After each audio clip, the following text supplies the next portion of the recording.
This video demonstrates an arthroscopy of the thumb MP joint in a patient with an articular fracture of the base of the proximal phalanx after an injury at work.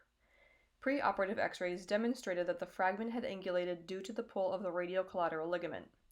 Upon inserting the arthroscope, it was clear that there was a significant amount of synovitis within the joint. Thorough arthroscopic synovectomy was completed, and debridement of the ligaments was done as well. A probe was then inserted into the joint and was used to flip the fragment back into its anatomic position, as seen here. Thermal shrinkage capsulorrhaphy, which works by altering the cross-linking of the collagen, was then performed to tighten the redundant capsule. This also helps with the synovitis, which was so abundant in the joint.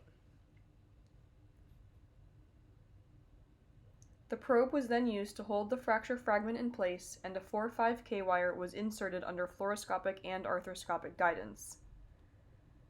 The K-wire was then driven across the fracture site, again with fluoroscopic guidance.